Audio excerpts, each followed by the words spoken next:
Donc, ce soir, on va parler de l'épreuve. C'est quelque chose par lequel on passe tous à un moment ou à un autre. On va d'abord faire une étude de texte ensemble. On va prendre un texte, on va faire cette étude de texte. Je vous demanderai un petit peu votre participation. Et ensuite, on verra un petit peu les mécanismes de l'épreuve que Dieu permet. L'épreuve avec ces notions de brisement. Voilà. Et on pourra prier ensuite les uns pour les autres, avoir un petit moment de prière. Voilà. Parce que après toutes ces années passées dans le ministère, donc ça fait plus de 40 ans, dans laquelle on a vu vraiment tellement de choses magnifiques. Je pensais en venant qu'on n'a pas vu trop de miracles de guérison, quoique j'en ai vu des spectaculaires. D'ailleurs, quand on était ensemble, après j'en ai vu d'autres, mais quand on était ensemble à Clermont-Ferrand, je ne sais pas si tu te souviens de ce... Un jour, j'ai prié comme un monsieur là, qui était sourd et qui s'est mis à entendre, je ne sais pas si tu te souviens de ça, on était ensemble à l'époque. Ouais. Et puis il y a eu aussi, ça c'était du temps de ce pasteur écossais qui était au puits, là, c'était la femme aveugle, voilà, qui a recouvré la vue. Bon, on a vu, j'ai vu dans ma vie de pasteur en 40 ans, on a vu des miracles, mais je n'ai pas vu les miracles à la chaîne. J'ai parlé avec un pasteur Maréchal de Nantes, il m'expliquait qu'en Afrique, là, il voyait des miracles sans arrêt. Alors après, j'ai vu des choses quand même étonnantes, il n'y a pas si longtemps que ça.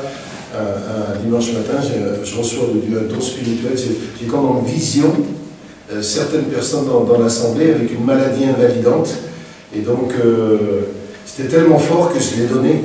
Voilà. Et dans mon esprit, je pensais à certaines personnes. Je pensais que ça leur était destiné, mais pas du tout. Et il y a quelqu'un qui était dans l'auditoire qu'on connaît bien, c'est le père de notre Jean, qui lui était avec une maladie invalidante, mais très invalidante depuis, je sais pas, 20 ou 30 ans, voilà, qui a été guéri instantanément. Alors je dis ça parce que on n'a pas vu trop de miracles. On aimerait, comme nous tous, en voir davantage. Mais par contre, et c'est ça que je me remémorais en venant là, sans dire à ma femme, à un moment elle a dormi, donc il fallait que je m'entretienne. et je disais, mais qu'est-ce qu'on a vu de choses extraordinaires. Et encore en ce moment, on voit, on est émerveillé par la puissance de Dieu. Comment il nous utilise, comment quelque part on est acteur avec lui. C'est ça la vie chrétienne. Moi j'ai inventé un terme, contemple-acteur. Parce qu'en même temps qu'on agit et qu'on fait, on contemple. On dit, mais c'est incroyable. Là, je vous ai parlé de cette école, qui est une école, donc, qui est une école hors contraint, donc on a commencé avec 23 élèves la première année, on en a 46 cette année, on en aura 54 ou 56 l'année prochaine, et on en a plein sur liste d'attente. Et ce qui est extraordinaire, c'est qu'on a des petits de familles musulmanes, familles juives, familles complètement athées, et il y a 5 enfants de notre paroisse évangélique de Pau, là, qui sont dans l'école.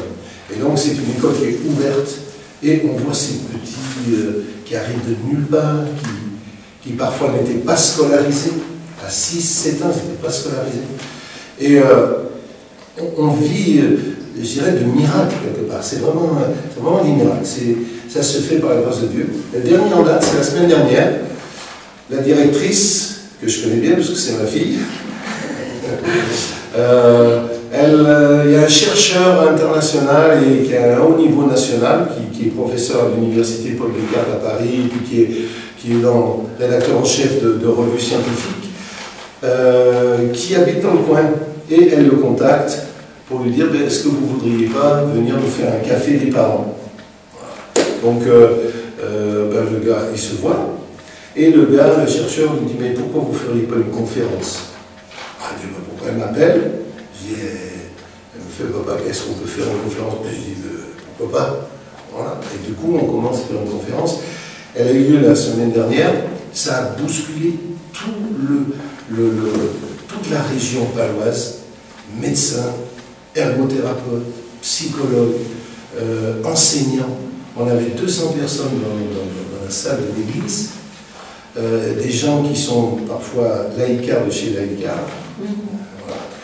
Et c'était juste incroyable. Vous voyez, alors quand on vit des choses comme ça, on vit le miracle. Voilà, on vit le miracle parce que c'est l'action de Dieu. Je vous dis ça pourquoi? Je vais laisser la place à ma femme dans quelques instants parce qu'elle va, elle va présenter ce qu'elle va apporter demain. Voilà. Et donc elle va se présenter aussi elle-même. Elle était infirmière en PMI pendant 8 ans, donc des choses qu'elle va partager avec vous. Je vous dis ça pourquoi? Parce que on a vu aussi dans l'église de Pau, qui est plus grande en nombre, bien sûr, mais on a vu se lever des ministères particuliers, tels que Manu, je ne sais pas si vous avez entendu parler de Manu, qui est un évangéliste via la musique rap, qui est un orfèvre des textes, c'est un poète, si on écoute, voilà, et qui va dans des endroits dans lesquels aucun pasteur n'irait, qui des fois est invité dans des collèges privés catholiques. 2 fois dans la prison Gare. Comment? 2 fois dans la prison Gare. Ah, il est venu ici, voilà, donc vous le connaissez bien. Voilà. Donc il fait des appels, il chante bien sûr, il fait des appels, et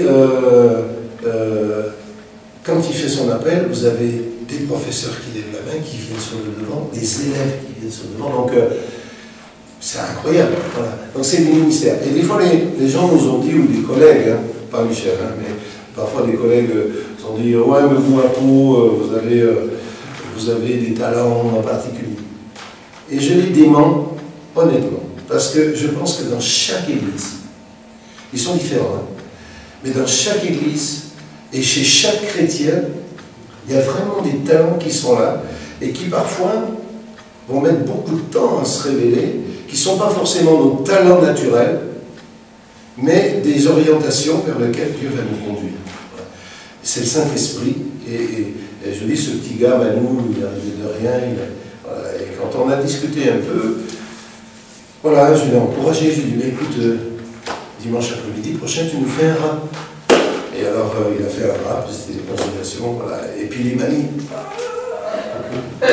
Et du coup, ça l'a encouragé, et il a commencé son ministère d'évangélisation. On en a plein d'autres comme ça, qui se sont levés. Donc, au fond, je me disais, on n'a pas vu trop, j'ai pas vu autant de miracles que j'aurais souhaité, de miracles de guérison. Bien que j'en ai vu pas mal quand même. Hein. Mais on a vécu de ces miracles, de ces choses dans lesquelles c'est le doigt de Dieu. Vous voyez dans l'Écriture, c'est le doigt de Dieu. C'est Dieu qui met sa main. C'est sûr que par exemple, on a construit une église, un bâtiment de plus de 3000, je crois que c'est 3500 mètres carrés de chaume, c'est-à-dire de bâti. C'est un truc incroyable.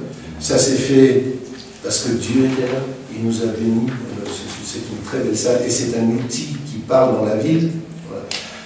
Plein de choses comme ça. Donc au fond, après 40 ans de ministère, je résume en 3 mots toute mon expérience. Dieu est fidèle.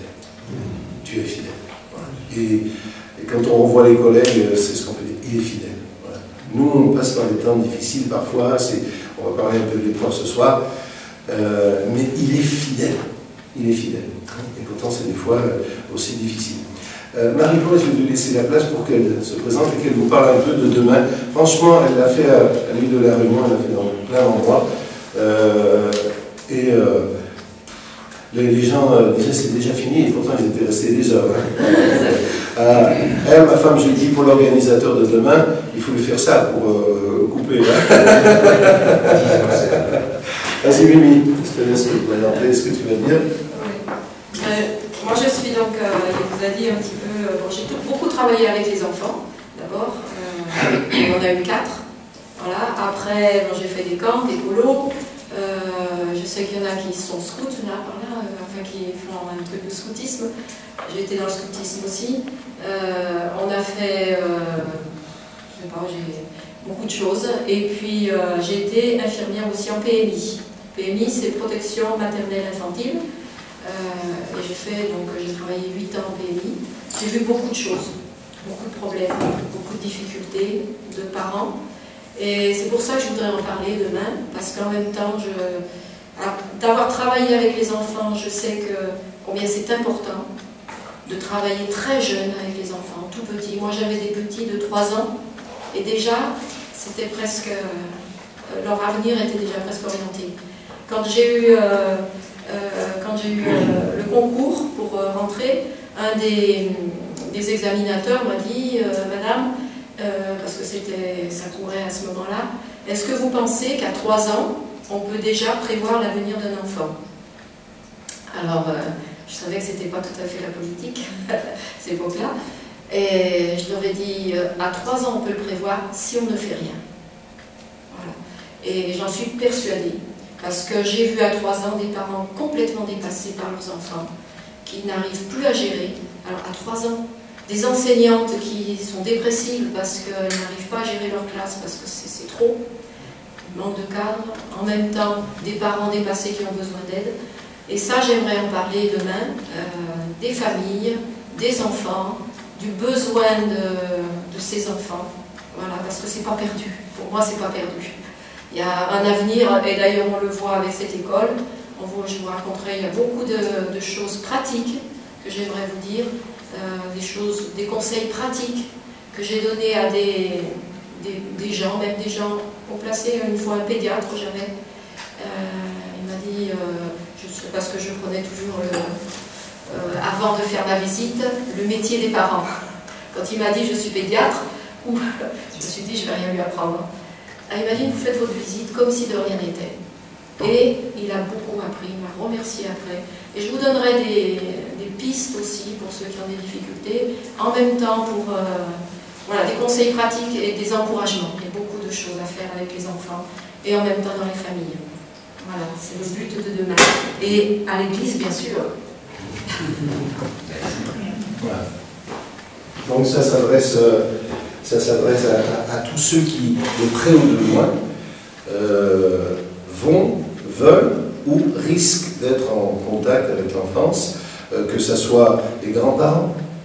Vous savez que, je ne sais pas si ils peuvent en parler demain, mais le rôle des grands-parents. Donc, il y a bien aujourd'hui une urgence dans le pays, c'est l'enfance. Voilà. La conférence que nous avons faite la semaine dernière, c'est une conférence sur les dysfonctionnements, dyspraxiques, dyscalculiques, et tous les dys. Voilà. Et les enfants, alors il y a des enfants qui le sont d'une façon physiologique, mais il y en a aussi beaucoup qui sont mis dans des boîtes parce qu'on ne sait pas trop où les mettre, tant que le diagnostic n'est pas posé parfois, on ne sait pas trop, et puis du coup ils attendent longtemps, et puis ils prennent tous les dys de la terre, tous les dysfonctionnements, et donc il y a une urgence, et dans le pays il y a une urgence pour s'occuper des enfants, d'une façon ou d'une autre, voilà, qu'on soit animateur dans l'église, parents, grands-parents, ou même conseillers, on est amené à avoir des familles autour de nous, donc Marie-Paul abordera ça de façon pratique. Voilà. J'aimerais donc avec vous, on va parler d'épreuves. On va d'abord ensemble faire une étude de texte. Alors, quels sont ceux qui ont plus de 5 ans de conversion? Ceux qui ont plus de 5 ans de conversion? Bon, voilà. Donc, vous avez tous entendu parler de la Sunamite. Hein, dans 2 Rois. Si quelqu'un a plus de 5 ans de conversion, n'a pas entendu parler de la femme de Sunem, il ne faudra pas lui donner la Sainte Seine dimanche. Hein. Il faut mettre sous discipline. Voilà. Alors on va lire ce qui concerne cette femme, dans lequel c'est sûr qu'elle passe par l'épreuve.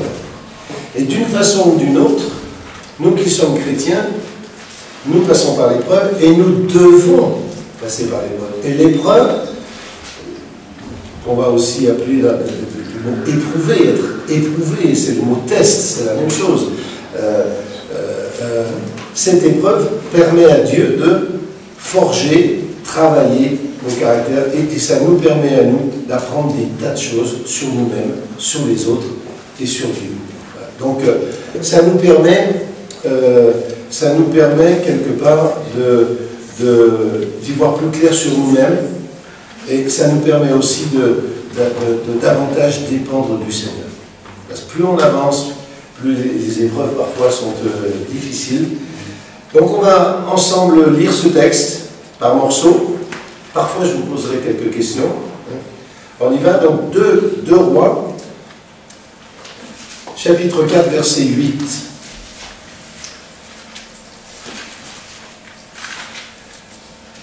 Un jour, Élisée passait par Sunem. Il y avait là une femme de distinction qui le pressa d'accepter à manger. Et toutes les fois qu'il passait, il se rendait chez elle pour manger. Le prophète Élisée appréciait l'hospitalité de cette femme, et donc quand on connaît un bon resto, on y retourne. En plus, il n'est pas cher. Donc on comprend qu'Élisée, parce que c'était bien fait, et la suite va nous montrer que cette femme est consacrée. On va parler de son mari aussi.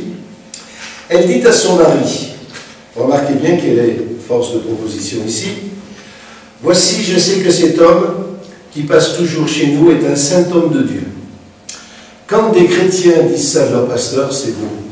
Et nous, ça nous fait du bien. Hein? Ça fait du bien. Imaginez cette femme, elle parle à son mari.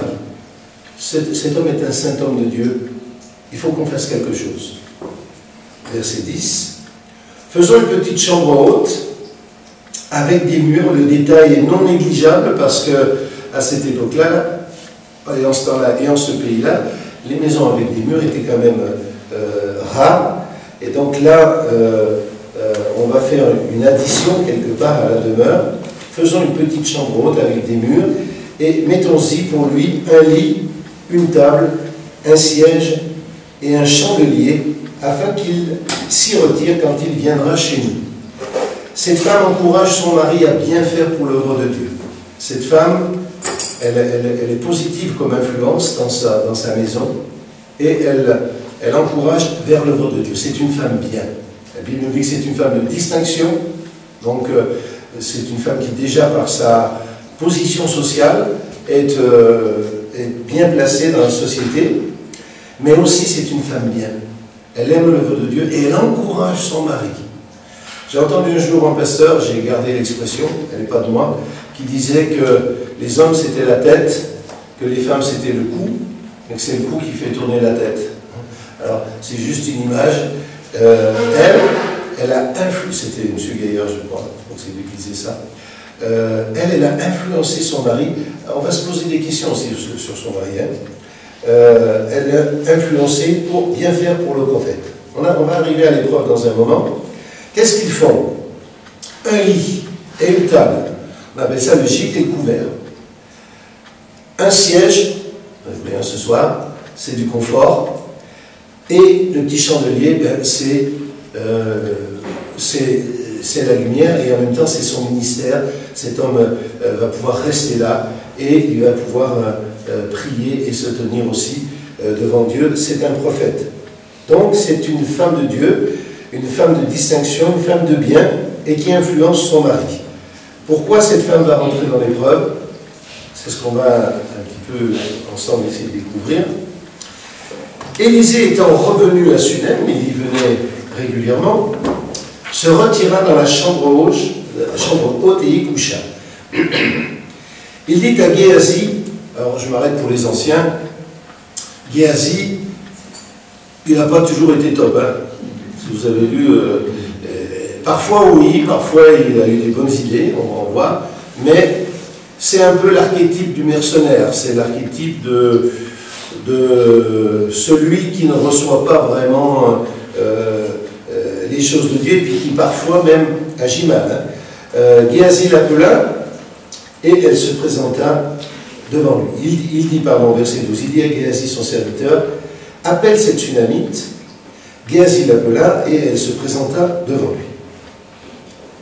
Et Élisée dit à Géasi, dis-lui, voici, tu nous as montré tout cet empressement. Que peut-on faire pour toi? Faut-il parler pour toi au roi ou au chef de l'armée? On s'arrête un petit peu, on se met dans la situation d'aujourd'hui. À quoi on pourrait comparer ça? Cette proposition du prophète Élisée. Un coup de pouce, ouais.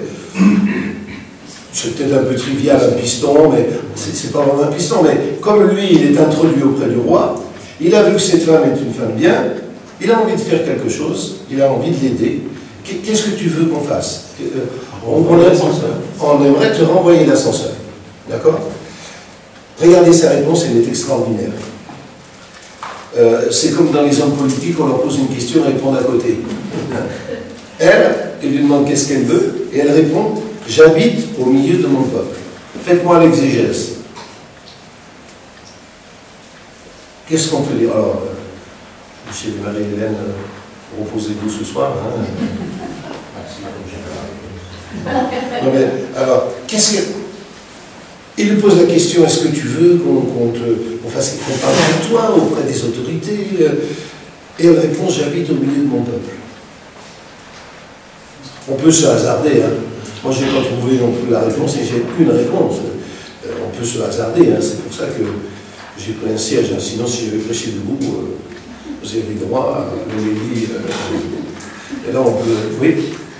Donc, il a besoin de rien. Ouais. Elle fait preuve d'humilité. Hein? Elle fait preuve d'humilité. Elle fait preuve d'humilité, mais il y a plus que ça. Il y a ça. Je crois qu'elle est... Elle est heureuse. Elle est bien, tout va bien. Elle est bénie. Et puis en plus, elle est bien au milieu de son peuple. J'habite au milieu de mon peuple. Pour elle, et pour nous chrétiens, si on traduit un peu, c'est pas mal aussi. J'habite au milieu. J'aime l'Église. Je me régale hein, dans l'Église. J'habite au milieu de mon peuple. Donc, bien sûr, elle a un secret désir dont elle ne parle pas. Mais tout va bien, non, j'ai pas besoin d'un coup de pouce, etc. J'habite au milieu de mon peuple. C'est une belle réponse. Frères et sœurs, réjouissons-nous aussi d'appartenir à l'Église. L'Église, c'est une famille. On se chipote. Parfois, il y a des mésententes. Ne dites pas que ça n'arrive pas ici. C'est partout. C'est dans toutes les familles. Mais c'est l'Église. C'est ce peuple que Dieu a choisi. C'est ce peuple. Je me réjouis à Pau, on a des frères, il y a je crois 25 nationalités qui sont représentées. Et quel enrichissement! On mange africain, on mange réunionnais, on apprend, mais quelle richesse! Je dis, c'est terrible d'avoir, dans certains pays, ils ont ramené, alors ça se comprend quand les gens ne parlent pas la langue, mais on fait des églises parfois d'Africains, et encore de Camerounais, et encore de Camerounais de Douala. Voilà. Aux États-Unis, c'est pareil. On se regroupe. Un jour, on est allé à New York. C'était à Newark, donc un quartier noir. Et nous, on y va tout de gros avec nos jeunes et on commence à évangéliser. Et là, les frères noirs nous ont regardés. Ils ont dit non, n'évangélisez pas les blancs. On s'est soumis, hein, voilà, parce qu'il y a des cultures locales, etc. Mais quand même, c'est tristounet cette affaire. Et par contre, quand les églises, parce que c'est la vocation de l'église, du peuple de Dieu, de rassembler des gens de toute tribu, de toute langue, de tout pays, c'est ça l'église, et c'est ça le peuple de Dieu. Et quand cette femme dit, j'habite au milieu de mon peuple, moi j'entends ça aussi. Je suis bien au milieu de mon peuple, je suis bien avec eux. Et mes frères et sœurs, laissez-moi quand même insister un peu là-dessus. On va parler de l'épreuve. Hein. Et puis, si je prêche un peu trop longtemps, ça serait une épreuve pour vous, si vous n'en avez jamais eu. Voilà. Donc, mais c'est un privilège d'appartenir à l'Église du Seigneur. C'est un privilège. Et je crois qu'il faut vraiment réfléchir à ça. Aujourd'hui, il y a des modes, il y a même eu un temps, c'est un peu en déclin maintenant, on fait des églises sans murs, sans pasteur, ben voilà, c'est pas mal. Ben, sort aussi la parole de Dieu tant qu'il y est. Voilà, parce que la parole de Dieu, elle nous parle, et Jésus dit, dis-le à l'Église. Et on va retrouver ça, bien sûr, dans toute la parole de Dieu. Donc tout va bien, j'habite au milieu de mon peuple. Et Élisée, ça lui pose un problème, et il dit, que faire pour elle? Géasi répondit, mais elle n'a point de fils, et son mari est vieux. Et il dit, appelle-la. Géasi l'appela, et elle se présenta à la porte. Élisée lui dit, à cette même époque, l'année prochaine, tu embrasseras un fils. Et elle dit, non mon Seigneur, homme de Dieu, ne trompe pas ta servante. C'était trop pour elle. C'était tellement une annonce incroyable. Alors remarquez bien que le prophète lui dit, à cette même époque, dans un an, La fécondation pour une femme, c'est... Je vous ai dit que je vous ferais participer. Là, c'est facile. Hein. Donc, 3 mois après le départ, quelque chose va se passer. Le mari est vieux, ça ne marchait pas. On peut imaginer que cette... Alors, bien sûr, il y a la puissance de Dieu dans la parole du prophète. Voilà. Lui, il le sait. C'est une conviction. Ça m'est arrivé dans ma vie d'avoir... à 2-3 reprises une conviction. La conviction, c'est que tu n'as pas le oui et le non. Tu n'as pas dit j'ai pas le oui et le non. C'est une conviction, ça vient de Dieu et ça se passe. Le prophète, lui, a une conviction de Dieu, il le sait, il l'a reçu et il l'adresse donc à cette femme. Mais chez elle, on peut aussi imaginer que cette promesse, elle va s'en emparer et quelque part, il y a des choses qui se développent. Vous savez, il y a des familles stériles parfois. Ils adoptent un enfant, et ensuite ils en ont plusieurs derrière, parce qu'il y a des blocages. Voilà.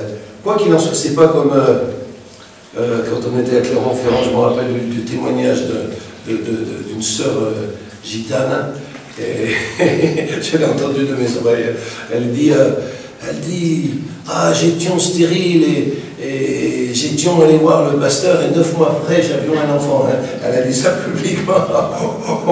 Alors, voilà, bien sûr, c'était dans sa façon de parler. Donc là, il y a 1 an, hein, et cette femme va avoir un enfant.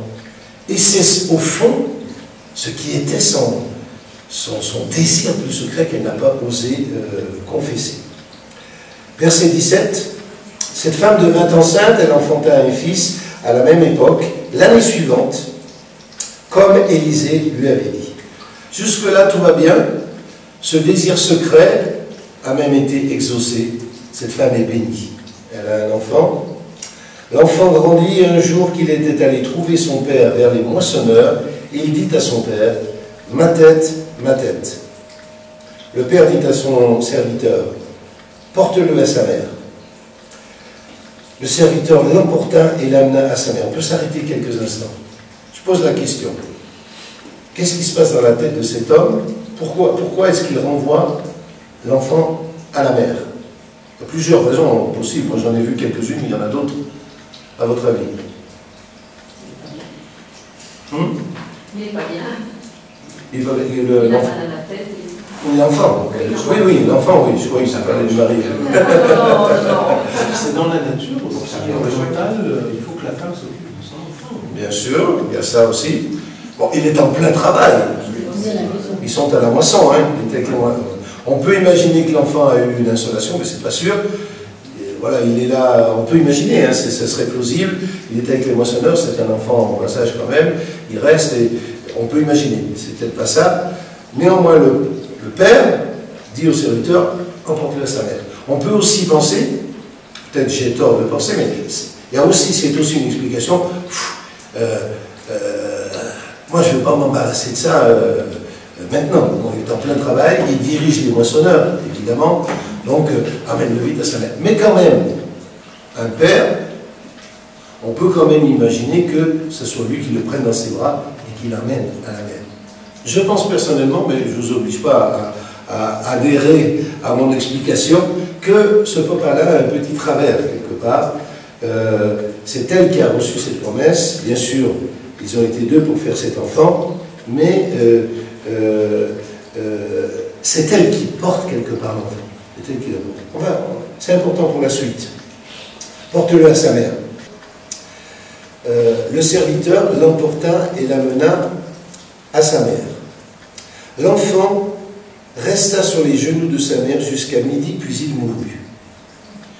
Imaginez cette scène, imaginez cette mère qui a été bénie par Dieu jusque-là, qui a fait pour l'œuvre de Dieu tout ce qu'elle pouvait faire, qui a été une femme admirable, qui n'avait rien demandé au prophète, qui n'avait rien demandé à Dieu quelque part, mais qui a été bénie, qui a reçu cet enfant, et qui, là, pendant une matinée, voit son fils agoniser sur ses genoux. Imaginez la terreur, le drame de cette femme. Nous, un jour, on a perdu un de nos petits, je ne sais pas si tu l'as en parlé tout à l'heure, demain, je ne sais pas, c'est pas grave, hein. Tu prendras des bouts de mon message à la place. On était dans une réunion chrétienne, chapiteau, et on avait nos 4 enfants. Et on en a les deux gars qui sont intermédiaires, qui sont séparés de 2 ans à peine. Et la réunion a lieu, parce qu'il y a plein de monde sur les gradins de bois, enfin, vous voyez un peu ce très grand chapiteau.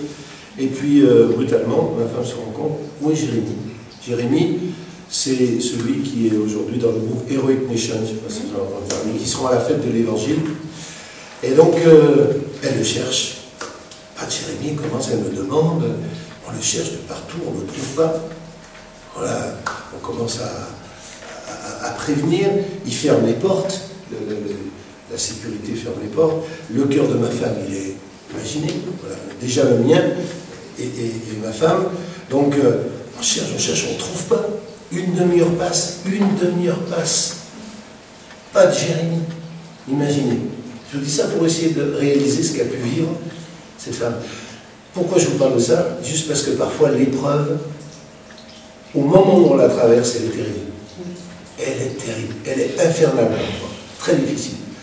Donc on cherche partout, la sécurité s'y met, le gars, le prédicateur continue de prêcher, lui il n'est pas au courant, la réunion continue d'avoir lieu, mais on est terrorisé, et ma femme est terrorisée. Et puis arrive le petit garçon qui dit il est comment votre fils? Et ma femme dit elle montre son frère, donc Clément, qui avait un pull tricoté vert. Elle dit il a le même pull. C'était quelqu'un, je crois, qui nous avait tricoté ça. Elle dit il a le même pull. Le petit garçon disparaît. On n'entend plus parler, il passe, je ne sais pas, 10 minutes peut-être. Et au bout d'un moment, le petit garçon revient, il dit je l'ai vu. Alors ma femme arrive et elle montre le petit garçon, notre fils Jérémie, qui était tenu par un homme, qui le tenait en haut des gradins, dans le noir, complètement dans le noir. Et donc ma femme le voit, elle monte jusqu'au là-haut, elle prend mon fils Jérémie, et puis au lieu de, je sais pas, de réaliser la situation, elle remercie cet homme, merci beaucoup, mais il était à côté, et cet homme s'apprêtait probablement à le kidnapper. Il n'y a pas d'autre raison, il l'avait pris, ils étaient vraiment dans le noir, ma femme le remercie, le gars disparaît évidemment. Ceci pour vous dire, et j'imagine que les mamans qui sont ici, elles ont parfois traversé ce genre d'épreuve. Des fois, là, dans l'épreuve, c'est pas facile. Je sais que personnellement, je pense pas avoir dit à Dieu un jour, pourquoi tu fais ça? Je lui fais tellement confiance. Quand j'étais hippie à l'époque, où un jour j'ai levé le poing contre Dieu, j'étais 36 heures sous la pluie, à faire du stop, les seuls qui s'arrêtaient, c'était les gendarmes. Alors j'ai maudit Dieu, j'ai dit, mais qu'est-ce que vous faites là-haut? Et du coup, passe une voiture d'anglais qui passe devant moi, ils s'en vont, ils repassent de l'autre côté, bizarre, et puis ils reviennent, portière qui s'ouvre, hey, comment? Et là, ils me font rentrer dans la voiture, je me retrouve portière fermée, avec des frites ketchup, toutes chaudes, c'était trempé depuis 36 heures sous la pluie. Voilà, Dieu, quelque part, m'a béni. Moi, je l'ai maudit. Mais Dieu m'a vu. Il a dit, attends, mon petit, tu me maudis, mais moi, je vais te bénir. Voilà. Et c'est ce qu'il a fait. Donc, dans l'épreuve, parfois, on pourrait être tenté. Et il y en a qui peuvent le faire. Regardez, Job, sa femme lui dit, maudis Dieu et meurs. Elle dit, écoute, si tu maudis Dieu, tu ne vas pas l'avoir pour très longtemps. Ça, c'est sûr. Et parfois, on peut être tenté dans l'épreuve de s'en prendre à Dieu. Et il y a des gens qui le font, et qui perdent la foi. Et il y a des gens qui, quelque part, s'en prennent à Dieu. Pourquoi tu n'as pas fait ça, etc. etc. L'épreuve, c'est parfois terrible. Il y a des épreuves qui sont liées à la santé. Il y a des épreuves qui sont liées aux relations humaines. Il y a des épreuves qui viennent directement du malin. Si Jésus l'appelle le malin, c'est bien qu'il est malin. Et qu'il est capable parfois de faire beaucoup de mal. C'est pourquoi tout chrétien doit savoir qu'un jour ou l'autre, il va passer par l'épreuve. Alors, on continue. On va faire notre petite explication. Et l'enfant resta sur les genoux de sa mère jusqu'à midi, puis il mourut. Elle monta le coucha sur le lit de l'homme de Dieu, dans la fameuse chambre haute, ferma la porte sur lui et sortit. Mes amis, là on est un peu dans l'irrationnel. Si on s'arrête un peu, l'enfant est mort, elle a compris, elle le couche sur le lit, elle sait déjà ce qu'elle va faire. Elle va crier à Dieu. Sauf qu'elle va y mettre les formes. Pour elle, c'est ce prophète auquel elle avait dit « Ne me trompe pas, j'ai rien demandé. » Voilà. Alors, elle pose l'enfant sur le lit, elle ferme la porte, elle sort. Elle appela son mari et dit « Envoie-moi, je te prie, un des serviteurs et une des ânesses. Je veux aller en hâte vers l'homme de Dieu et je reviendrai. » Et il dit, pourquoi veux-tu aller aujourd'hui vers lui? Ce n'est ni nouvelle lune, ni sabbat. Elle répondit, tout va bien. Arrêtons-nous un peu, je m'adresse au frère, sur la réponse du mari. Qu'est-ce qu'on peut en dire? Pourquoi veux-tu aller aujourd'hui vers lui? Ce n'est ni nouvelle lune, ni sabbat. Il est religieux. Comment? Il est religieux. Il est religieux, ça oui, on peut en conclure ça, que pour lui, les choses de la religion, c'est juste un certain moment, c'est rituel. J'ai rencontré un ami, on a fait pendant 27 ans la soupe de nuit à Pau, qui est un truc énorme, qui est repris aujourd'hui par la communauté d'agglomération, et j'ai des amis, lui, il était président de la banque alimentaire, et il n'y a pas longtemps, j'ai eu besoin de lui pour aider une famille, là. On parle, il me dit, écoute Serge, j'apprécie énormément tout ce que tu fais. Il est venu dans notre culte, il est venu plusieurs fois. Je pense qu'il est vraiment en recherche et c'est pas fini avec lui. Mais il me dit, tu sais, je suis accroché au rite. Il me dit, j'ai besoin du rite. Je lui dis, je comprends. Et alors moi-même, j'ai dit, c'est terrible. C'est terrible qu'un homme s'appuie plus sur le rite, les habitudes, la forme, plutôt que le Seigneur. Et donc, merci pour cette réponse, c'en est une. Oh. Comment? Ah ben, c'est pour ça que je t'ai dit de ne pas parler, parce que tu donnes tout de suite. Imaginez ce papa. Pourquoi veux-tu aller aujourd'hui vers... Non, mais il aurait pu dire, il est où le bébé? Il est où l'enfant? Comment va-t-il? Qu'est-ce qui se passe? Imaginez. Je ne sais pas si vous aviez déjà réfléchi à ça. Il y a des pères aujourd'hui qui sont à la rue. Ils sont à la rue. Et il y a aussi des mères qui sont à la rue. Mais il y a des pères qui, quelque part, ne percutent pas. Et soit c'est parce que la femme confisque l'enfant et le père n'a pas droit à la parole. J'ai connu ça. Pas chez nous, hein. Je ne vais pas... elle sait très bien. Je ne vais pas terminer avec un coup de poing dans les yeux. Non, mais c'est pas chez nous. Hein. Mais j'ai connu ça dans des familles dans lesquelles les pères sont comme la mère, c'est sa justification à l'enfant. Voilà. Et quelque part, c'est des cas, c'est des dérives. Imaginez cet homme. C'est pour ça que tout à l'heure je vous disais, je soupçonne quand même que chez lui, il y a pour le moins un manque de préoccupation, un manque de contact avec l'enfant. Et je dis, essayons, pas facile quand on est père, surtout quand on est très actif.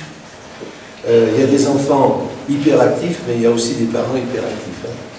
Essayons ce contact.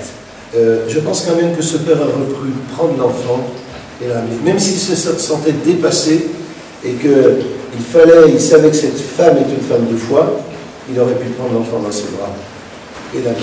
Mais, excusons-le, il y a du travail, il y a la moisson, etc. Mais là, en tout cas, il ne pose pas la question que Michel a très bien discerné. Pardon, ce que vous dites, c'est vrai, d'autant plus qu'il avait des serviteurs. Oui, il avait des serviteurs. Il aurait pu, voilà. Je reviens. Bien sûr, il aurait pu certainement déléguer à un serviteur un peu plus... bien sûr, bien sûr. Donc, vous voyez, derrière, c'est pour ça que je fais aussi un peu étude de texte, parce que quand on lit la parole de Dieu, des fois, il faut s'arrêter. Ma femme, c'est la championne. Elle n'aurait pas fait infirmière, elle a fait commissaire de police. Elle lit la Bible comme un roman policier, comme un commissaire de police, Et elle pose des questions. Et moi qui suis pasteur, qui ai fait des études de théologie, etc., parfois elle me coince. Elle me pose des questions. Et en moi-même, je dis, mais où elle va chercher ça, hein? Parce qu'elle lit la Bible en la décortiquant. Et je crois que nous, on peut, c'est une bonne méthode de lire la Bible. Comment quand on prend le temps, c'est vrai. Parce que là, en réfléchissant, on trouve le mot. C'est ça. C'est le papa démissionnaire. C'est ça. Le papa lâche. Voilà. Par exemple, bon, on ne va pas peut-être le charger complètement, mais ça peut. Ça peut. Hein. Donc, l'idée, c'est de, parfois avec la Bible, parce que vous savez, on peut lire la Bible, il faut que je lise 3 chapitres chaque jour. Voilà, donc on lit, c'est un peu comme les messes basses dans les contes de Pagnol, là. Mais si on peut la méditer. Moi, je suis petit-fils d'agriculteur, et je sais comment les vaches, elles ruminent. Elles mangent, ça va dans leur panse, et ensuite elles ressortent ça et elles le remâchent. Hein, c'est ça, ruminer. Et donc, la parole de Dieu, c'est pareil. Il faut poser des questions. Qui, comment, à qui, pourquoi? Seigneur, pourquoi tu as dit ça? C'est juste incroyable de dire une chose pareille. Tu es Dieu d'amour, et là tu dis une chose pareille, et là on s'arrête, on pose des questions. C'est ce qu'on fait un peu ensemble. Hein. Ce soir, on fait une analyse de texte, on se pose des questions, on n'a pas forcément les réponses. Quand on lit la Bible, on n'a pas toujours les réponses. Mais vous avez remarqué avec moi, tous les anciens, que si on n'a pas la réponse tout de suite, des fois, beaucoup plus tard, on retombe sur un texte et on dit « Ah là là, j'avais jamais compris ça comme ça. Ah là là, j'étais passé là-dessus et j'avais... » Vous voyez, donc le fait de méditer la parole. On continue, une petite analyse de texte. Elle répondit « Tout va bien. » Je vais m'adresser un petit peu là aussi aux femmes. Est-ce que tout va bien? Non? Oui, c'est ça. Alors, est-ce que c'est un mensonge? Je n'ai pas forcément la réponse, mais quand même, j'ai une petite idée. Hein. Mais est-ce que c'est une femme de foi? C'est une femme de foi, donc elle se base sur la conviction profonde que l'homme de Dieu, qui a prié pour elle, pour avoir son enfant, alors qu'elle ne s'y attendait pas, peut prier pour que son Exactement. enfant. Cette femme, moi aussi j'adhère à cette analyse-là, c'est que quand elle répond « tout va bien », c'est qu'elle sait à l'avance que l'homme de Dieu, elle sait, elle a cette conviction. C'est pas moi qui ai demandé cet enfant, je sais que Dieu ne va pas me le prendre, il ne fait pas les choses à moitié. Alors, après, pardon, oui. Je me mets du côté du mari, je veux dire que maman. Oui, je crois que lui, si elle lui avait dit les choses, en disant l'enfant est mort, peut-être que là il aurait surréagi. Comment? Peut-être, parce qu'à cette époque-là, ça se faisait le jour même. Hein, voilà. Bon. Donc, tout va bien. Mais remarquez qu'il est un peu ballot, le mari, hein, quand même. Hein? Oui, il est vieux, d'accord. Mais il est un peu ballot, quand même. Imaginez, il ne pose pas de questions sur l'enfant. Où est l'enfant? Elle s'en va trouver le prophète et ne se pose pas les vraies questions. Et mes frères et sœurs, des fois, on ne se pose pas les vraies questions concernant nos enfants. Et aujourd'hui, les enfants de France sont en danger. Ils sont en danger. Et si nous pouvons, nous les chrétiens, pas seulement protéger nos propres enfants, mais si nous pouvons influer par les moyens que Dieu mettra à notre disposition pour faire du bien aux enfants, ce qu'ils reçoivent étant enfants va rester. Ce qui est semé, ça va rester. On a un petit, là je pense à Augustin dans cette école, mais quand la première fois je suis allé faire l'éveil à la foi dans ces petits, moi j'ai l'habitude de nos enfants évangéliques, voilà, il y a des turbulents, mais bon quand même, ça se passe bien, je sais faire. J'arrive au milieu de ces enfants-là, et franchement, j'ai eu l'impression que Daniel dans la fosse au lion. Ça partait dans tous les sens. Les enfants ingérables, ça partait dans tous les sens. Et j'ai béni Dieu d'avoir eu 3-4 minutes dans lesquelles j'ai pu passer un message. La fois suivante, je m'étais préparé. Hein. Ce sont des enfants terribles, terribles. Le pasteur Franck, qui me succède cette année-là, qui n'a pas resté Franck le Filâtre, il a fait une fois, et aux 2/3 de la réunion, il a dû partir. Tellement c'est terrible. Ce sont des enfants qui ont été broyés par la vie. Voilà, broyés, divorce, parents très, très bizarres. Les enfants sont en danger aujourd'hui. Voilà, ils sont en danger. Et quand on voit certains petits qui sont effroyables, venir à l'éveil à la fois d'eux-mêmes, contraindre leurs parents en disant « je veux y aller », ça c'est magnifique. Voir un de ces petits porter une petite pochette sur laquelle c'est marqué « Jésus », en gros, Jésus. Et faire la discipline dans l'éveil à la fois pour que les autres se taisent, alors que lui c'est le pire normalement. On bénit Dieu pour ces choses-là. Et mes amis, chers frères et sœurs chrétiens, il ne faut pas baisser les bras. On a vraiment une influence à apporter aujourd'hui dans l'enfance et auprès des enfants. Qu'on soit parents, grands-parents, animateurs, pasteurs bien sûr, comment Dieu va nous aider à atteindre ce pays de France et atteindre les jeunes, c'est important, et atteindre les enfants. On continue. Elle répondit « tout va bien ». Puis elle fit sceller l'ânesse, imaginez ce qui se passe dans son cœur de mère. Elle fit sceller l'ânesse et dit à son serviteur « mène et pars, ne m'arrête pas en route sans que je te le dise ». Elle est déterminée. Elle partit donc et se rendit vers l'homme de Dieu sur la montagne du Carmel. L'homme de Dieu, l'ayant aperçu de loin, dit à Géasi, son serviteur « voici cette Sunamite ». Il est étonné. Maintenant, cours donc à sa rencontre et dis-lui, il envoie Géasi. Et dis-lui, te portes-tu bien? Ton mari et ton enfant, se portent-ils bien? Elle répondit, bien. C'est la deuxième fois. C'est Géasi qui vient de la part du prophète, mais là encore, elle répond, bien, tout va bien. Pourquoi? Parce qu'elle veut arriver jusqu'au prophète. Mes frères et sœurs, dans l'épreuve, il n'y a rien de plus extraordinaire que quand on peut se retrouver dans la présence de Dieu. Quand on peut arriver directement près de lui. Et c'est là, dans cette présence du Seigneur, qu'on va trouver le réconfort. On va trouver la force. Parfois, ça va passer par une onction du Saint-Esprit. D'autres fois, une consolation incroyable. D'autres fois, on va pleurer devant Dieu. Mais on est en contact. Et donc, elle répond bien parce qu'elle veut arriver jusqu'au prophète. Et dès qu'elle fut arrivée auprès de l'homme de Dieu, sur la montagne, elle embrassa ses pieds. Géasi s'approcha pour la repousser. Là aussi, on pourrait parler. Mais l'homme de Dieu dit, laisse-la car son âme est dans l'amertume, et l'Éternel me l'a cachée et ne me l'a point fait connaître. Cet homme de Dieu connaît ses limites. Et lui aussi, il dépend de lui. Je ne sais pas ce qui lui arrive. Dieu ne m'en a pas parlé. Je ne sais pas. C'est pourtant un grand prophète de Dieu. Mais là, il est limité. Et il le dit, il l'avoue. Dieu ne l'a pas fait connaître. Alors elle dit, ai-je demandé un fils à mon Seigneur? Ne t'ai-je pas dit, ne me trompe pas? C'est très fort, ces paroles. Elle est en train de dire quoi, en d'autres termes, au prophète? Avec nos mots à nous. Hein? C'est ça. Eh, je t'ai rien demandé.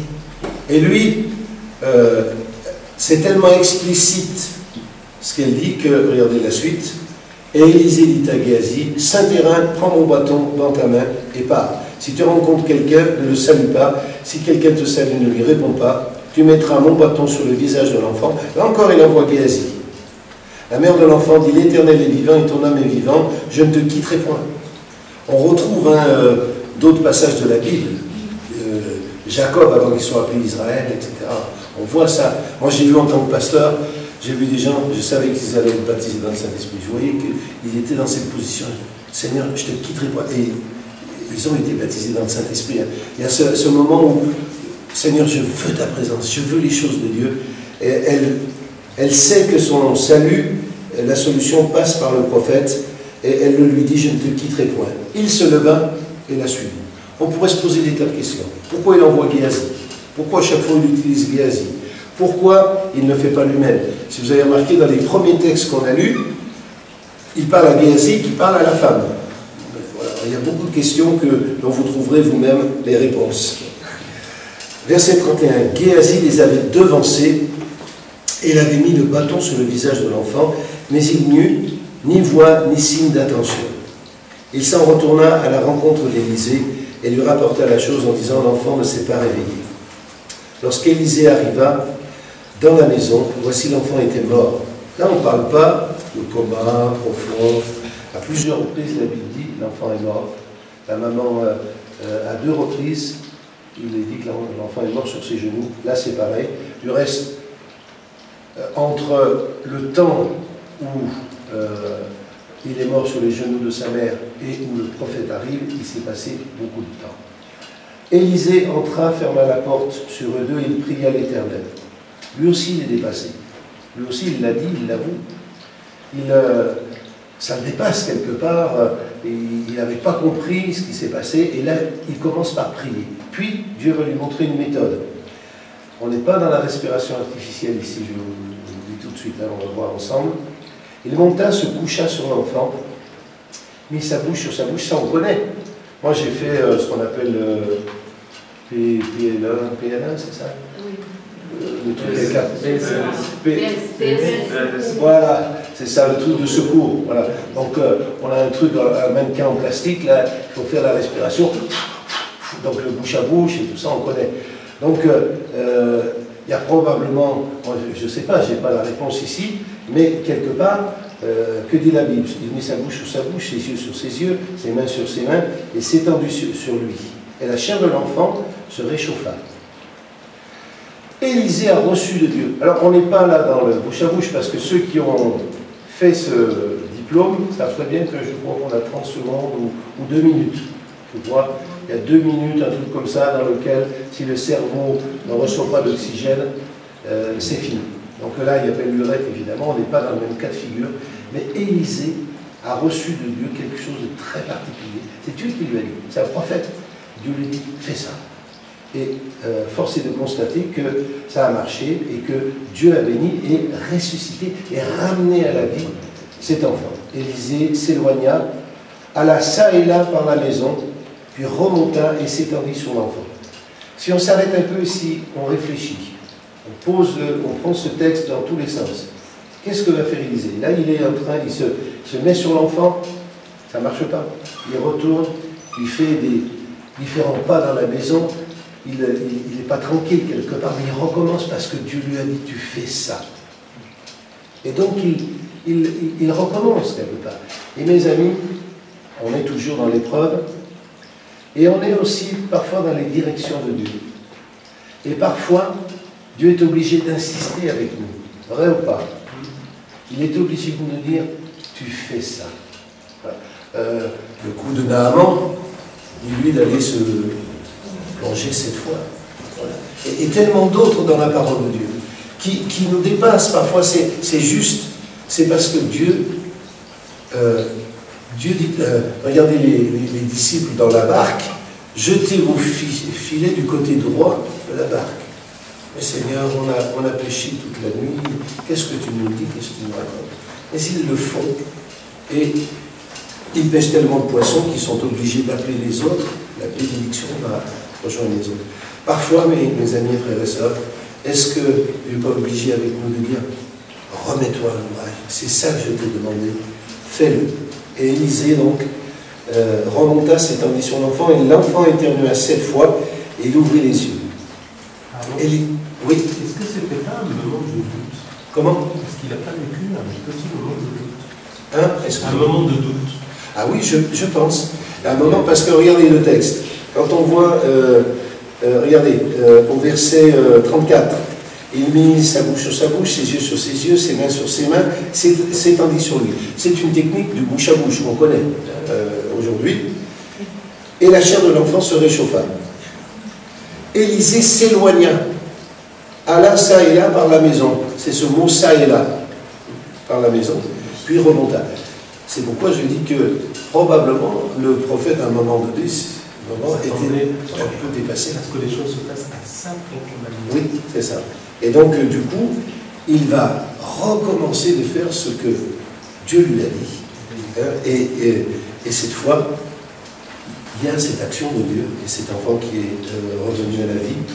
Élisée appela Géasi, Élie appelle cette Tsunamite, Géasi l'appela, elle vint vers Élisée qui dit, prends ton fils. Et quand il dit, prends ton fils, c'est vraiment ton fils, parce que tu l'as gagné quelque part, une seconde fois. On peut s'arrêter là-dessus, prends ton fils.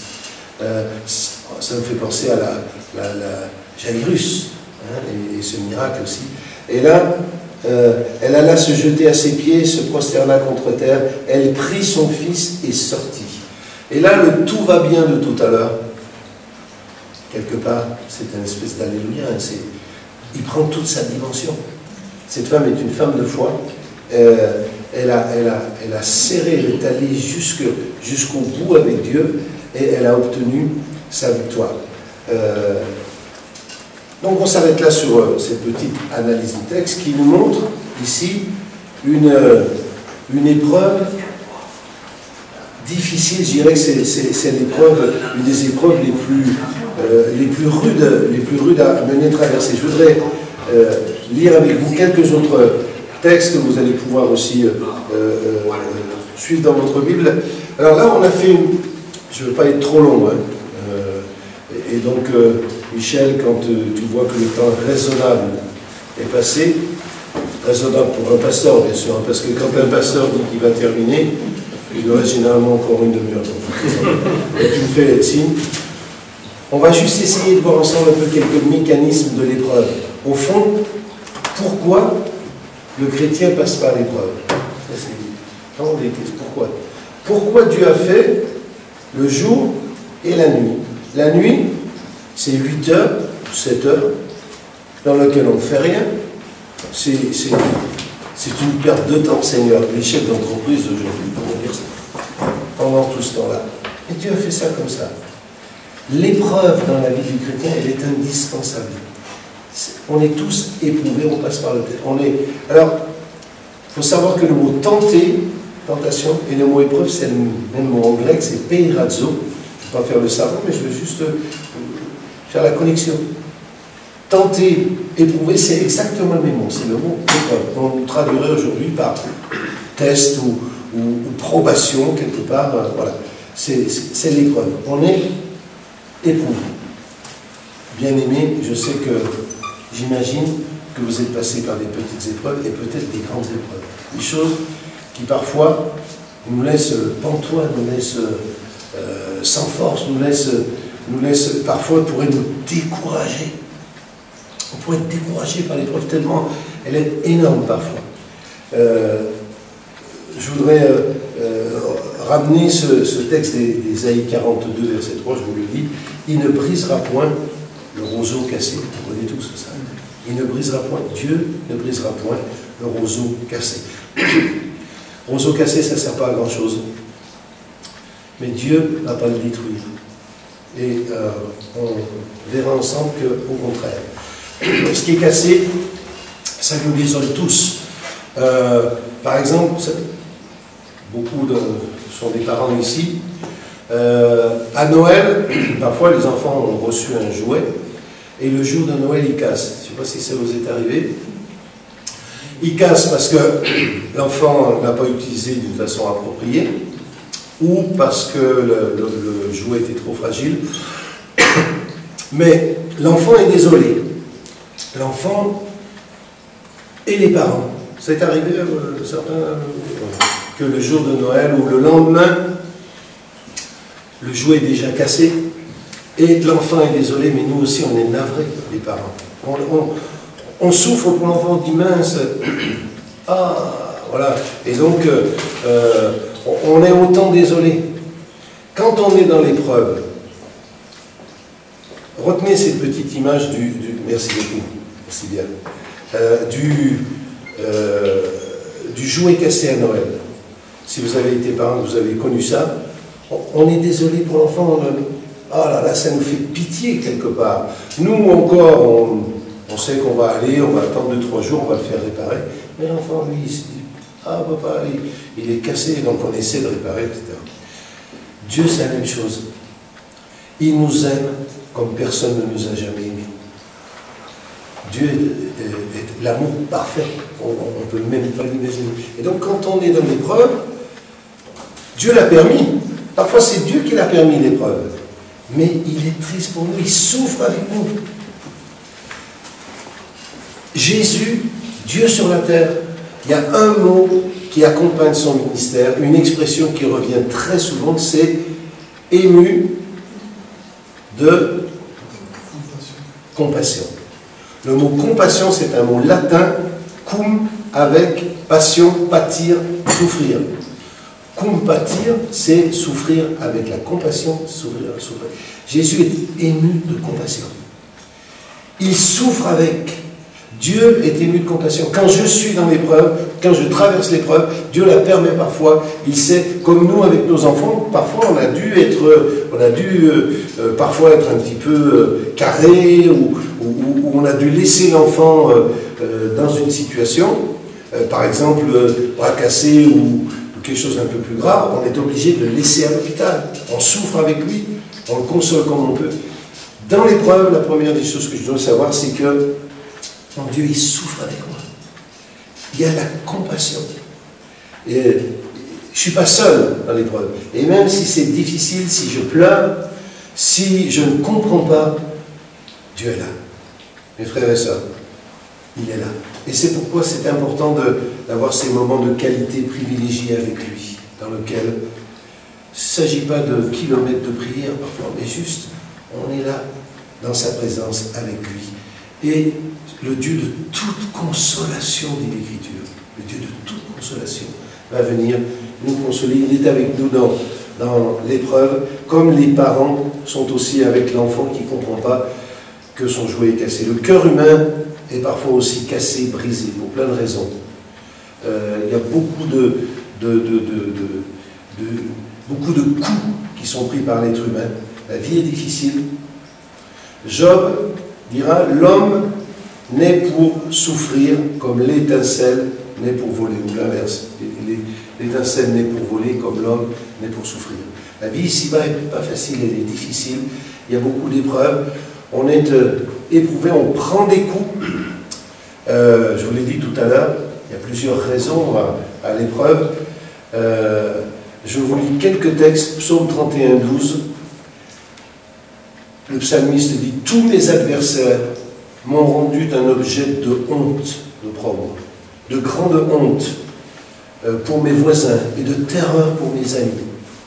Ceux qui me voient dehors s'enfuient loin de moi. Je suis oublié des cœurs comme un mort, je suis comme un vase brisé. La femme ou l'homme qui passe par le cancer, qui voit sa tête rasée, qui voit le regard des autres. C'est des épreuves terribles, difficiles. Mais Dieu est avec nous. Il est compassion. Il souffre avec nous.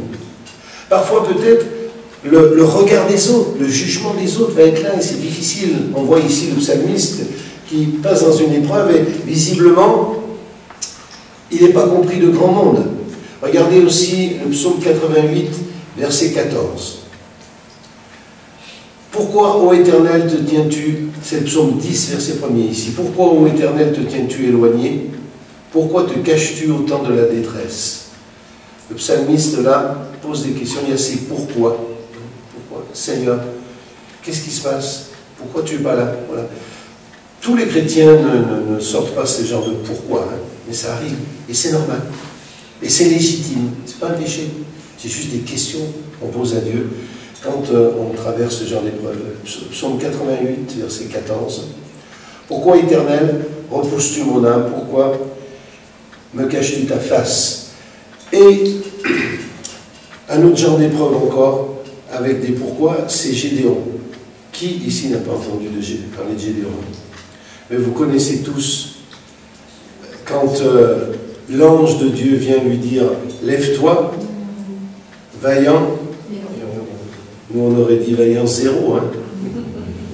Il est dans la résistance, mais quand même on connaît, il bat du froment dans une cuve à vin, un pressoir, et donc il se cache de l'ennemi, il est en résistance, mais il a perdu tout courage. Regardez le texte, on le retrouve dans Juge 6, verset 13. Gédéon répond à l'ange. Gédéon lui dit, ah mon Seigneur, si l'Éternel est avec nous, pourquoi toutes ces choses nous sont-elles arrivées? Et où sont tous ces prodiges que nos pères nous racontent quand ils disent, l'Éternel ne nous a-t-il pas fait monter en Égypte? Tout ce qu'on lui a raconté à Gédéon, tous les miracles dont on lui a parlé, toute la puissance de Dieu qu'il a entendue de ses pères, au jour d'aujourd'hui, il ne la voit pas, il voit juste l'ennemi qui triomphe. Et lui, il est en train de se battre, jour après jour, pour faire manger sa famille. Où est Dieu? J'ai été frappé un jour par une parole d'Élie Wiesel, qui a dit, j'ai perdu la foi dans les camps de concentration. Et bien sûr, on n'approuve pas. On n'a pas à approuver ou pas, c'est juste on constate. Imaginez ce qu'ont vécu ces gens et ce peuple. Ces questions de Gédéon, ils ont dû se les poser. Où est Dieu? Pourquoi? Aujourd'hui, avec le recul, on voit Israël qui est dans sa terre. On voit un miracle qui s'est passé et qui, au vu des nations, probablement n'aurait jamais pu se faire s'il n'y avait pas eu ça. C'est une explication que je donne, il y en a d'autres probablement. Mais imaginez ces gens au cœur de l'épreuve. Et ils n'ont pas eu la réponse. Ils n'ont pas eu la réponse. Je dis, Élie Wiesel, je ne sais pas s'il est toujours vivant, mais cet homme a dit, moi j'ai perdu la foi, un juif et un grand penseur. J'ai perdu la foi dans les camps de concentration. On peut imaginer ce qu'ils ont vécu. On se reporte à Gédéon, là, qui va être utilisé par Dieu, parce que je ne sais pas si je vais avoir tout le temps, mais c'est ce que je veux vous dire, mes frères et sœurs. L'épreuve est indispensable. On va y passer à un moment ou à un autre. Elle va nous forger, elle va nous rendre forts, elle va nous permettre de savoir que Dieu est toujours là, même dans les moments les plus difficiles. Il n'abandonne pas, je vous l'ai dit tout à l'heure en commençant, après 40 années de service, si je peux résumer mon ministère et ce que je peux dire, c'est Dieu est fidèle. C'est ça, le résumé. Il est fidèle. Parfois, il n'est pas là quand on voudrait qu'il soit là, au moment, mais il va intervenir. Il est là, il intervient. Et après, on a ce temps de recul. On a ce temps de recul. On dit, Seigneur, tu étais là. Hein, tu as été là. Cette fidélité de Dieu. Regardez Gédéon, où sont les prodiges de nos pères, etc. Maintenant, l'Éternel nous abandonne. Au moins lui, il ne va pas avec le dos de la cuillère. Il confesse carrément les choses. Maintenant, il confesse ce qu'il pense. Maintenant, l'Éternel nous abandonne et il nous livre entre les mains de Madian. Et la suite, on la connaît. Il a besoin de tests, etc. Je ne vais pas me pêcher là-dessus. Vous connaissez les textes. Mais ce petit Gédéon, qui a quand même quelque chose, c'est qu'il est dans la résistance. Il n'a pas tout perdu. Il se bat. Il va être un instrument de Dieu pour bénir son peuple. L'épreuve a toujours un sens. Dieu est triste avec nous. C'est ça la compassion. Il souffre avec nous. Dieu a permis qu'on soit sauvé par le sacrifice de son propre Fils. Imaginez. Quand Jésus sur la croix s'écrit, mon Dieu, pourquoi m'as-tu abandonné? Quelle souffrance! Ésaïe 53, il a été brisé, etc. On connaissait tous les textes. Mais quand Jésus pose cette question-là sur la croix, mon Dieu, pourquoi m'as-tu abandonné? Eli, Eli, lama sabachthani. Qu'est-ce qui se passe? Est-ce qu'il est vraiment abandonné? Je ne vais pas vous poser la question maintenant, parce que ça nous mènerait loin. Oui, il est abandonné. Il est abandonné. Comme Noé dans son arche est abandonné. Sauf qu'il a obéi, sauf qu'il a construit le bateau. Et quand la colère de Dieu tombe, le bateau est là, l'arche est là. Jésus est venu pour ce sacrifice. Il s'abandonne entre les mains de son Père. Mais c'est vrai qu'à ce moment-là, la colère de Dieu, c'est un paratonnerre. Jésus-Christ, quand la colère de Dieu tombe sur lui. Il prend vraiment la colère de Dieu. Et à ce moment-là, il y a une rupture. Je ne vais pas m'arrêter trop sur ce moment-là. Si quelqu'un a bien connu l'épreuve, c'est Jésus. Imaginez-le. Quand il aurait aimé que ses amis, parce que les disciples c'était quand même ses amis, prient avec lui, mesurent le combat spirituel qui est le sien. Et quand il vient, il voit tous ses amis endormis, et il y a un petit mot qui nous parle là, les disciples sont endormis, parce qu'ils n'avaient pas trop dormi, ils sont endormis. Vous allez chercher un petit peu dans vos souvenirs. Ils sont endormis, mais comment ils sont endormis? Endormis, je vais vous aider. Endormis de joie, endormis de tristesse, c'est la Bible. Ça veut dire quoi? Ça veut dire que les disciples, ils ont combattu un temps dans la prière, et à un moment donné, le combat spirituel était tellement énorme que le mot tristesse ici, c'est que ils ne peuvent plus. Ils lâchent pied. Voilà, le combat est trop. Jésus, ce sont les preuves aussi. Ses propres amis, comment vous n'avez pas pu veiller une seule heure avec moi? Il s'est retrouvé seul. Et sur la croix, la tentation encore, si tu es le Fils de Dieu, descends, etc. Il connaît l'épreuve. Mais pour nous chrétiens, une chose est certaine, quand mon ami, mon frère, ma soeur, tu passes par l'épreuve, tu n'es jamais seul. On le chante, hein. On a plein de chants là-dessus. Une chose est de chanter, mais des fois on déchante. Mais dans l'épreuve, j'aimerais, mes frères et sœurs, que vous vous souveniez juste de ça. Dieu est amour. Des fois, parce que la Bible dit, il ne tente personne. En ce sens qu'il ne veut faire tomber personne, mais il permet l'épreuve. Il la permet, il la tolère. Et dans la Bible, je vais terminer par là parce que sinon ça nous mènerait beaucoup trop loin. Dans la Bible, il y a plusieurs exemples. Et Jésus lui-même prend plusieurs exemples pour montrer que l'épreuve est un outil de Dieu pour nous forger, nous préparer et nous permettre de mieux le connaître. Vous avez, il y en a beaucoup, hein, je vais en citer juste quelques-uns comme ça vous permettra juste d'y réfléchir. Vous avez le sarment qui ne porte pas de fruits, on les mange. Moi, c'est pour moi un mystère.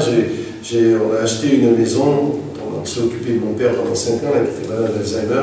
On a acheté une maison, il y avait une vigne, avec une vingtaine de pieds de vigne, et j'ai un frère chrétien qui m'a accompagné pour tailler la vigne, et il y avait des pieds qui ne portaient pas de fruits d'ores et déjà. Ensuite, pendant 2 années, il m'a montré comment tailler la vigne, et donc je l'ai taillé avec lui. L'année suivante, je l'ai taillé tout seul, et j'ai encore moins de pieds qui portent de raisin. Ça veut dire que je m'y suis pris comme un pied. Voilà. Et je repense à ce que dit Jésus. Si on fait mal les choses, ou si le sarment n'est pas émondé, si le chrétien ne passe pas par l'épreuve, il ne va pas connaître cette proximité avec le Seigneur. Seule l'épreuve parfois va nous permettre cette proximité, dans laquelle, comme vous savez, la maman de Samuel, cette femme, elle a la bouche ouverte, elle prie, mais il n'y a aucun son. C'est une telle souffrance qu'elle a, sa solitude, elle est méprisée par l'autre, elle n'a pas d'enfant. Parfois l'épreuve est si terrible qu'elle ne peut pas être formalisée, elle ne peut pas être exprimée. La maman de ce futur Samuel sera bénie, bien entendu. Avec l'épreuve, dit la parole de Dieu, Dieu a préparé le moyen d'en sortir. Est-ce que vous croyez ça? Si quelqu'un parmi vous passe ce soir par l'épreuve, je voudrais vous rappeler cela, c'est que Dieu la permet. Vous avez l'image du sarment, vous avez l'image du fondeur qui va faire chauffer l'or ou l'argent pour que toutes les impuretés remontent à la surface, etc., de telle sorte que l'or va être éprouvé par le feu. Vous avez le chandelier qui était fait d'or battu. Il fallait qu'il soit martelé. Imaginez le chandelier, est-ce que ça lui plaisait? Non, si je le personnifie, ça ne plaît pas d'être battu. Dans notre jargon, on voit que l'épreuve dans l'être humain, elle est là, même dans notre cuisine. Vous avez la pâte brisée, je ne crois pas qu'elle doit trop apprécier d'être malaxée. Vous avez la crème fouettée, vous avez les œufs battus, et le pire de tout, c'est les touffes chrétiens. Voilà. Donc, même dans notre jargon, on sait que les épreuves sont là. Mais les chrétiens, c'est encore plus. Parce qu'en plus de toutes les épreuves, parfois certains chrétiens pensent que certaines maladies ne vont pas arriver aux chrétiens. C'est une erreur. Il y a des chrétiens, des bons chrétiens, comme cette femme de distinction, qui s'est engagée dans l'œuvre de Dieu. À un moment donné, sa foi est remise en question. L'épreuve va la bousculer de telle sorte qu'elle va aller jusqu'à Dieu pour saisir sa victoire. Et quand le prophète lui dit « Prends ton fils », cette fois, ce n'est pas simplement le fils que le prophète a promis de la part de Dieu, mais c'est son fils. Elle l'a gagné aussi par la foi. Imaginez. Et de l'épreuve, on est plus près de Dieu. Dans l'Écriture, vous avez aussi, il y a de nombreuses choses sur lesquelles on peut réfléchir. Vous avez aussi l'argile. L'argile. J'ai toujours lu dans la Bible ces textes de Jérémie, etc. Il va dans la maison du potier, le potier prend de l'argile, il fait un vase qui ne réussit pas. C'est vrai avec nous. Ça ne marche pas toujours tout de suite. Voilà. Et Dieu prend cette image du potier. Et j'ai eu l'occasion en Afrique, c'était... on n'était pas ensemble, j'ai vu... non, c'est au Maroc peut-être qu'on a vu ça. On a vu un potier là. Peut-être le frère africain connaît ça.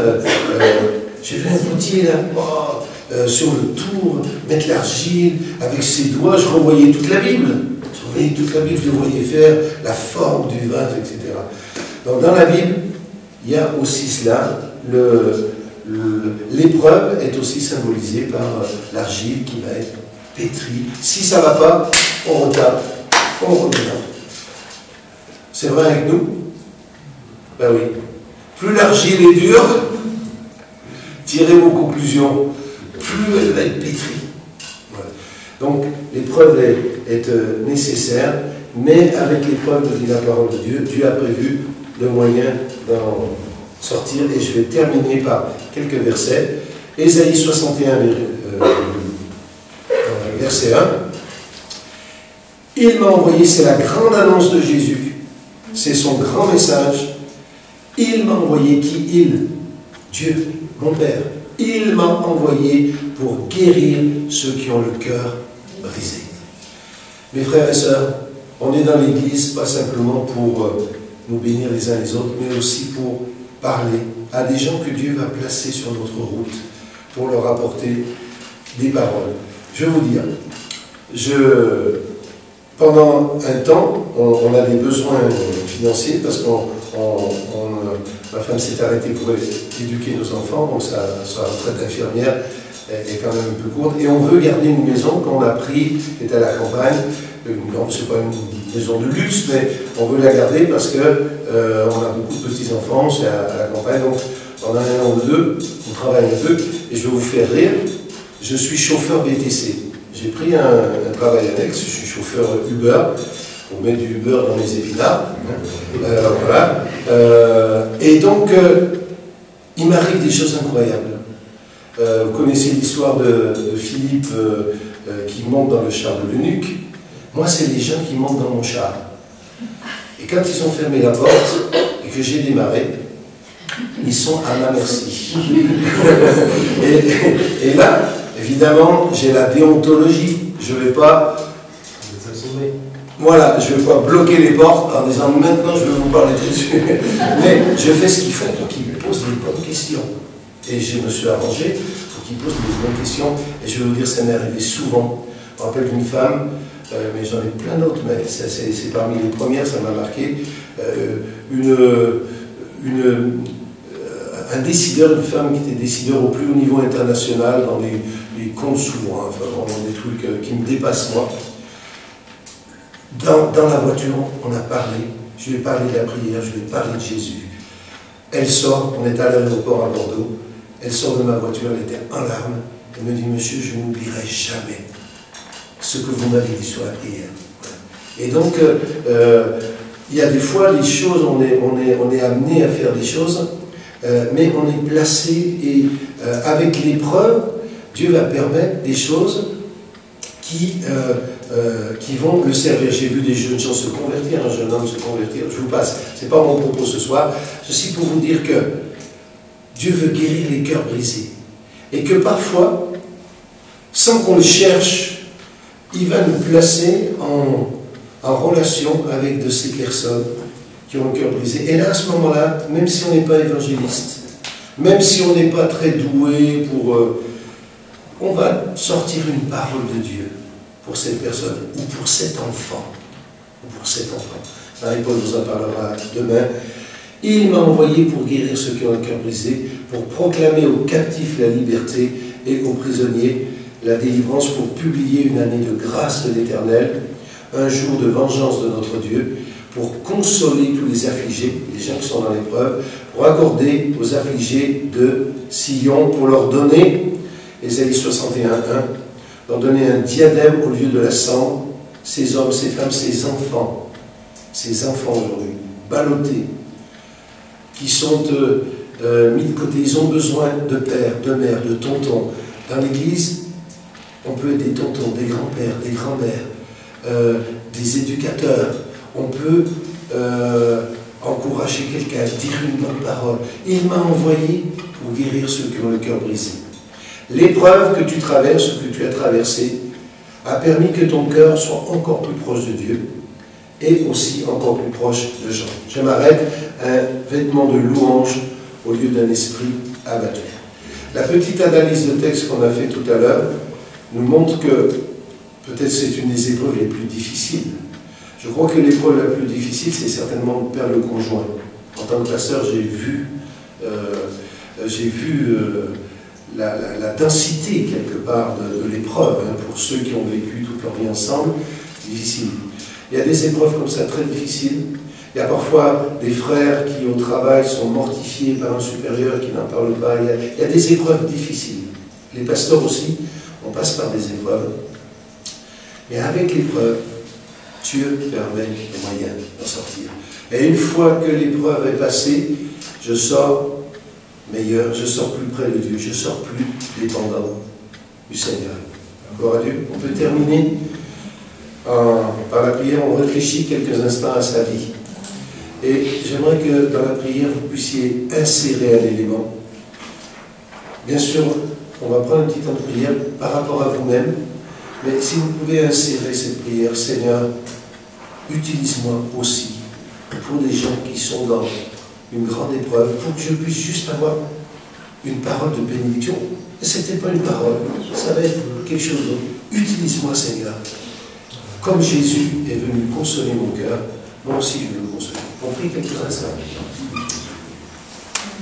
Seigneur, c'est si bon d'être à toi, en toi, de te connaître. C'est si bon de dépendre de toi. C'est si bon, Seigneur, dans les temps faciles comme dans les temps difficiles.